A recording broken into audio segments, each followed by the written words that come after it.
Welcome to the Deep Dive. Today we're diving into a topic you might not immediately think of as, well, glamorous. But trust me, it's surprisingly relevant, incredibly impactful, actually. We're talking about the grocery business. Now, you might be thinking, grocery? Really? What's the deep dive there? Yeah. But here's the tension, the real core of what we want to explore. How can an industry that's so vital, I mean, it employs millions, it literally feeds communities, how is it struggling so much to attract fresh talent, especially, younger generations? There seems to be this huge disconnect between how people see it and what it actually is. Yeah, and that disconnect is exactly what our source material for today really gets into. It's making the grocery business sexy by the executive recruiter Mike Cook. People often call him Grocery Store Mike.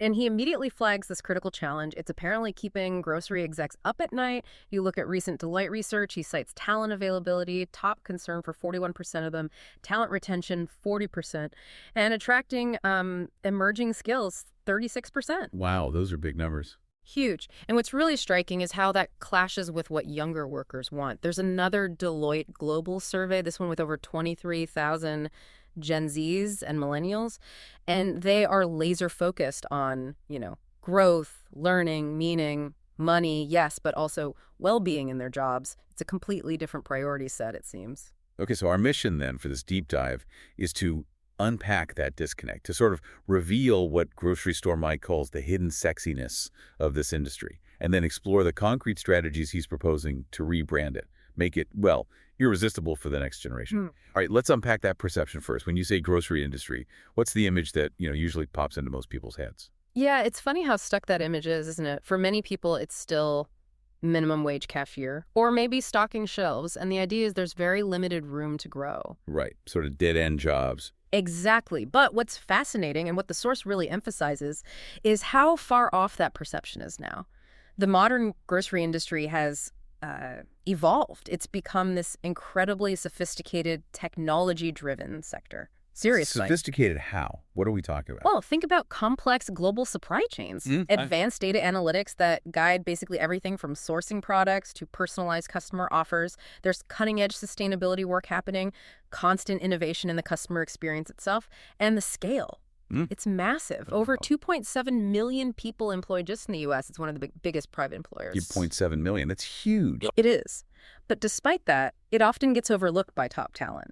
They tend to gravitate towards the traditionally sexier fields like tech or finance or consulting. And this perception gap, it's not just inconvenient anymore, it's becoming a real crisis because you've got the baby boomers who've been the backbone for decades. They're retiring now in huge numbers. So we're facing this potential brain drain, a talent vacuum at every level, really. Store floor, back office, executive suite. It's like a ticking clock for the industry that keeps us all fed. That's a really powerful way to put it, the ticking clock. So, okay, if the perception is so wrong, what do Gen Z and millennial workers actually value? What are they looking for in a career today besides just the money? Right, that's the crucial question, isn't it? The source makes it really clear they have fundamentally different expectations. It's not just about the paycheck. They want purpose. They want growth, flexibility, and the chance to make a real impact. Okay, break that down a bit. Purpose first. Yeah, purpose-driven work. They really want to feel like their job matters, like it contributes something positive to society. And this is honestly a massive built-in opportunity for grocery, an industry that literally feeds communities, ensures food security, plays a role in public health. That's purpose right there. Okay, that makes sense. What else? Second, they are hungry. Maybe that's a bad pun here, but they're hungry for growth and learning. They want continuous skill development. They want to see clear career pathways. And the grocery business, because it's so diverse, merchandising, marketing, tech, supply chain, it actually offers tons of avenues for learning and moving up. Right, not just one track. Exactly. Third, technology integration. This is key. As digital natives, they just expect cutting-edge tools, things like AI, data analytics, automation, stuff that makes work efficient, smarter, more engaging, not clunky old systems. Okay, and flexibility, that's always a big one now. Yeah, definitely. Work-life balance and flexibility are increasingly non-negotiable, especially post-pandemic. Now, obviously, many retail roles need you to be physically present, but there are tons of corporate jobs, support roles, hybrid options, and even on the store floor, companies are getting more creative with scheduling. And the last point, sustainability and social impact. They have a really strong drive to work for companies that prioritize environmental consciousness, positive social change, which again lines up perfectly with a lot of what the grocery industry is already trying to do, reducing waste, supporting local farms, responsible sourcing, all that. Okay, so this is where it gets really interesting then. If younger generations want purpose, tech, impact, Yeah. and the grocery industry is desperate for talent, does the source argue it's actually lacking this stuff? Or is it more about maybe not telling its story right? What does grocery store Mike say is genuinely exciting that's already there? This is his core argument, really. He says the industry is already undergoing this huge technology revolution. It's not something that needs to happen, it is happening. Think about AI-powered inventory management. That's not just counting boxes, right? It's real-time demand forecasting. It reduces waste, ensures food is fresher, or predictive analytics, figuring out what customers want, maybe even before they know it. Optimizing store layouts, promotions. So using data in really smart ways? Exactly. We're seeing smart shopping carts, cashierless checkout systems are popping up. It's all about transforming that retail experience. And look, remember Amazon buying Whole Foods? That wasn't just about selling organic kale. That was about data, logistics, integrating cutting-edge tech into a physical retail space. Good point. And Walmart. Look at their massive investments in e-commerce, in automation. It clearly shows grocery isn't just stocking shelves anymore. It's about building the future of retail, using really sophisticated tech at pretty much every step. Okay, tech is a big piece. What else makes it potentially attractive? Well, beyond the tech, there's incredible sustainability leadership happening. A lot of companies are genuinely working hard on reducing food waste, cutting down plastic packaging, supporting local farmers, promoting organic and ethically sourced stuff. And these initiatives, they resonate deeply with younger workers' values. It offers a tangible way to feel like you're contributing to a better planet through your job. Right, connecting work to values. Precisely. And then there's the community impact, which is just profound. I mean, few industries touch communities so directly, day in and day out. Think back to the early days of COVID, remember? When so many of us were staying home safe, it was the grocery workers who were consistently showing up, making sure shelves weren't empty. That wasn't just a job for many. It felt like, and was, a real act of service to their community.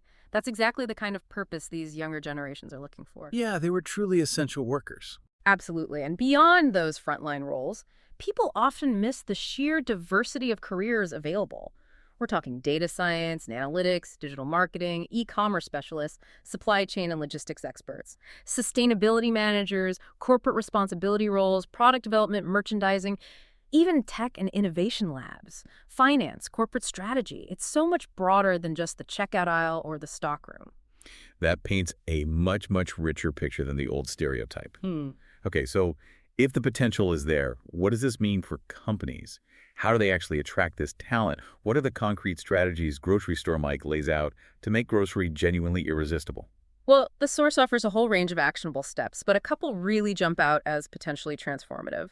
First, and it sounds maybe simple, but rebrand job titles and career paths. We ran titles. How? So instead of cashier, maybe customer experience specialist. Instead of stock clerk, maybe inventory optimization associate. It's not just changing words for the sake of it. It fundamentally shifts how people see the role and maybe how they approach it too. It signals a move from just, transactional tasks to something more relational, more strategic. Companies need to create really clear visual maps of how you can progress and highlight success stories. Show how someone starting on the floor can genuinely move into analytics or supply chain. Okay, so making the potential visible. What else?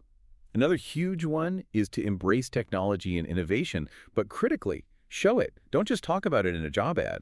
Showcase the cutting-edge tools people will actually use. Highlight the digital transformation projects happening. Offer real training in emerging tech like AI and data analytics. The source even suggests creating innovation labs, giving people almost like a startup experience, but within the stability of a larger company. Oh, like an internal tech hub. Exactly.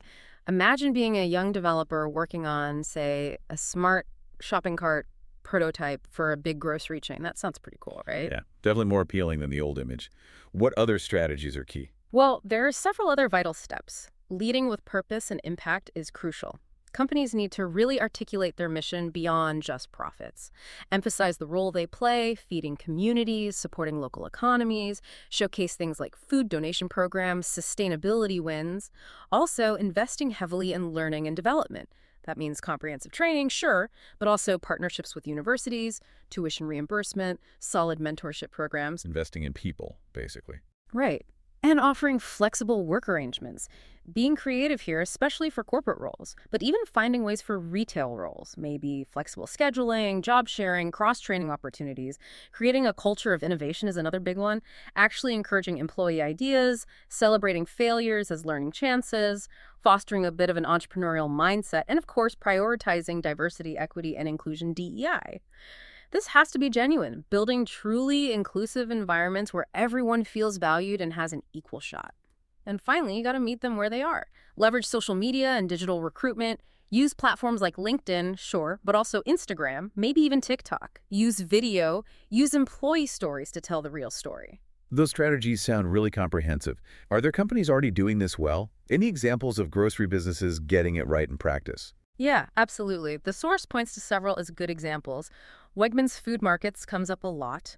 They're consistently recognized for really investing in their employees' development, good benefits, strong culture. They offer extensive training, clear paths to move up. They seem to genuinely treat employees like family. I've heard good things about Wegmans culture. Yeah, it's well known. Then there's HEB down in Texas. They're praised for innovation, but also deep community engagement. They do amazing disaster relief work, have strong local partnerships, and they invest heavily in technology, too. And Trader Joe's. They've cultivated this really unique, kind of quirky culture that attracts people who value autonomy, knowing the products really well, and providing genuine customer service. Their crew members often feel like experts, not just staff. Those are great examples showing it can be done. But let's be real for a second. The industry still has some tough challenges, right? What about the perception and sometimes reality of low pay or the physical demands of some jobs? Irregular hours, you can't just rebrand those away easily, can you? No, you're absolutely right. Those are real hurdles, and the source acknowledges them directly. It doesn't try to gloss over them. The suggestion is to tackle them head on. For pay, look at creative total compensation packages. It's not just the hourly wage. Think robust benefits, performance bonuses, maybe profit sharing, and crucially, those clear pathways to higher paying roles we talked about. For the physical demands, maybe reframe it somewhat an opportunity to stay active, but also use technology to reduce strain where possible. And for difficult shifts or irregular hours, offer genuine flexibility where possible, or maybe premium pay. Make it worth their while. So it takes real commitment. Absolutely. And the source emphasizes the vital role of leadership here. Leaders have to walk the talk. They need to actively invest in people, that not just say they do. And they need to communicate a really compelling vision for where the industry is going. Show people they're joining something dynamic. And that technology factor we discussed, that's also part of the solution. It's rapidly changing the nature of the work itself. AI, robotics, maybe even AR/VR for training or store planning, blockchain for supply chain transparency, IoT sensors. These aren't sci-fi anymore. They're creating entirely new, often more engaging types of jobs within grocery. So it's not just about attracting talent now, but really building that pipeline for the future too. How do companies make sure these efforts are actually working? How do they measure success? That's key. For building the future workforce, the source really stresses things like educational partnerships, working with universities, community colleges to create relevant programs, maybe internships or co-ops. Also, industry advocacy, working together to improve the overall perception of grocery careers. And community engagement, building relationships locally, identifying potential talent early. And then, to know if it's working, you have to measure success rigorously. Look at key performance indicators, KPIs. Things like the demographic mix of your new hires. Are you actually attracting diverse talent? What are your retention rates looking like? Employee engagement scores. Are people happy and motivated? Internal mobility. Are people actually moving up within the company? And track your recruitment metrics. How long does it take to fill roles? Where are the best candidates coming from? It's about more than just filling seats. It's about building a sustainable pipeline of diverse, engaged talent for the long haul. Okay, so if we boil it all down, the core takeaway from this deep dive seems to be the grocery industry can be really attractive to the next generation. It's not about making something up, fabricating appeal. It's more about revealing the value, the kind of unexpected opportunities, and the real impact that's actually already there. Exactly. That's the heart of it. The source really hammers home that alignment. The grocery industry inherently offers meaningful work. It has diverse career paths, it's embracing technological innovation, and it gives people a chance to make a genuine impact on their communities, which lines up almost perfectly with what younger workers say they're looking for: purpose, growth, engagement, innovation.